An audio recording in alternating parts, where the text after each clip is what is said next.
A song of hope tonight in Ukrainian village as hundreds gather to mark 1 year of Russia's invasion of Ukraine. The crowd gathering for a prayer vigil, march, and mass to remember the victims of the war and families torn apart. CBS 2's Jermont Terry was there. He joins us live from outside St. Nicholas Church tonight.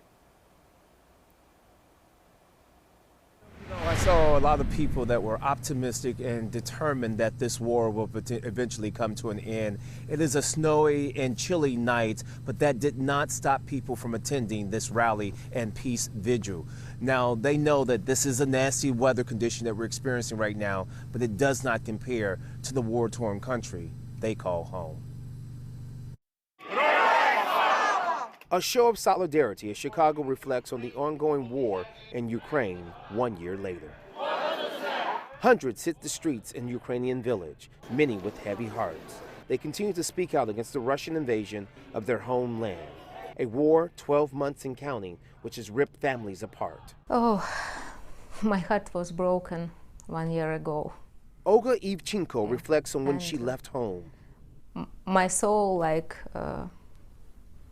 cut in a two part. One part in Ukraine, one part here with my sons. We got ice cream yesterday. Her 7- and 3-year-old sons are safe today. I feel loved. Next month will make a full year the mother and boys escaped the Russian invasion and arrived to the Chicago area. If I want to know something about Ukraine, I read it. Because these images of where her family and in-laws remain breaks her heart. It's too difficult and too emotional for me. When I see some video, I start crying. She did not attend this rally in Ukrainian village, but Olga's been to many peace rallies since arriving to Chicago.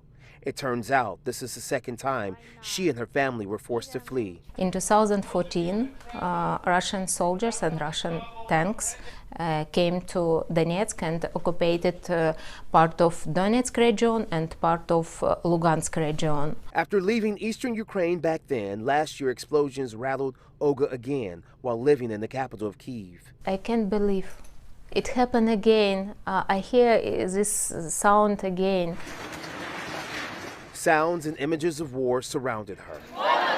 But many at Friday's rally pray for a day the fighting will end. I feel people still supporting and feel for Ukraine. Now, after the rally here in Ukrainian village, many of the people also went to a prayer service where Cardinal Blaise Cupich prayed for them and obviously hoped for this war to come to an end. That's the feeling for many people in attendance here, just waiting and hoping for that day to come. Reporting live in Ukrainian village tonight, Jermont Terry, CBS 2 News. Joe? Jermont, thank you.